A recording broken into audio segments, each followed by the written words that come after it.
And then the Mac of the company. So first of all, who here knows what tempeh is? You guys don't count. Who else here knows what tempeh is?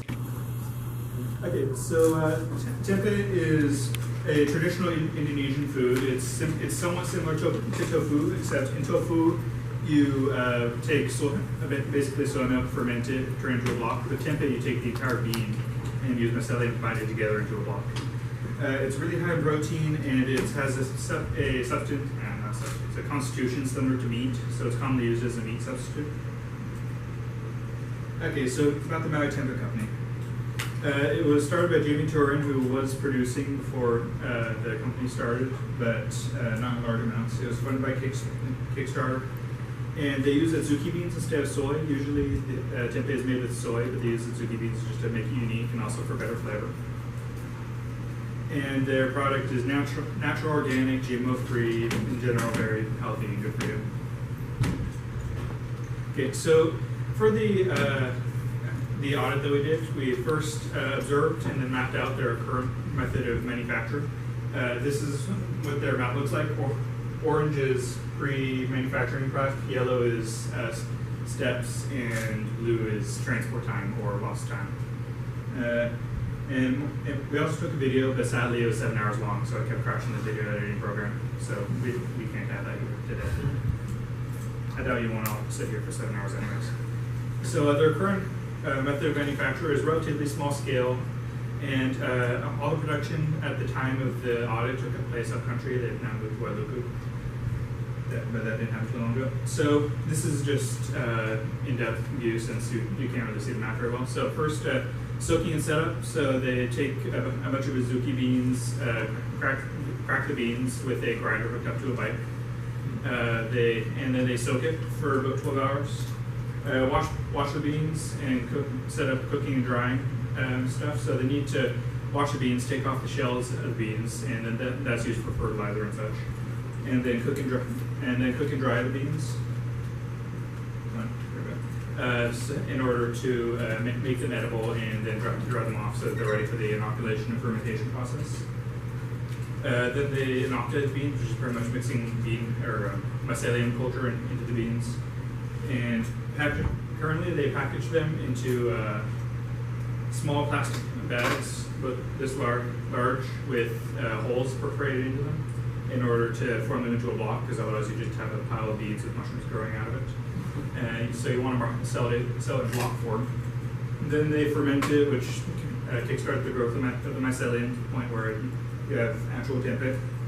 Chill it, because the fermentation process builds up a lot of heat. And in order to do that, they put those individual bags into larger bags, put them into a cooler filled with ice, and layer ice and tempeh to cool them down. And then they take all the packaging out and then wrap it up in 2 layers of paper and store it. So at present, there are a few areas for improvement. The weighing process, there's a very precise amount of beans they put into each bag in order to make the tempeh. And at present, their method of doing so is take a scoop of beans, put it into the bag, weigh it. If it's too much, takes them out. If it's not enough, put a little bit more in. But each bag out of hundreds of bags can take up to a minute because it's not incredibly precise. The packaging process, putting them into a bag and then fermenting and then putting them into another bag, then all those bags go to waste, so that's very wasteful. And the chilling process, currently they get their source of coldness from bags of ice that they have to go and buy for every batch, which is both time consuming, it costs extra money for the ice itself, and it adds liability to the company because you're putting somebody on the road, and if they crash, then it's the liability of the company. So we then talk to them and have them create a future or ideal process. Notice how much smaller it is than the other one. I'll go into the precise improvements later on, but for now, all the ingredients are bulk ordered before they're getting them from Costco and bulk order mixture. It is worth noting that they decided they still wanted to crack the beans with a bike hooked up to a grinder in the larger scale production. This is for double production, more or less.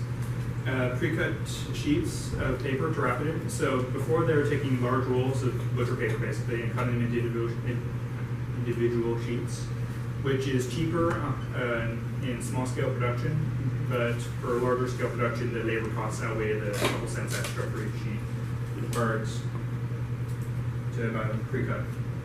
So this map, also notice how there's almost no blue in there. That's because everything is set close together, so transport time is more or less cut out. And also washing and cleanup is cut out because I'm recommending hiring a cleaner afterwards.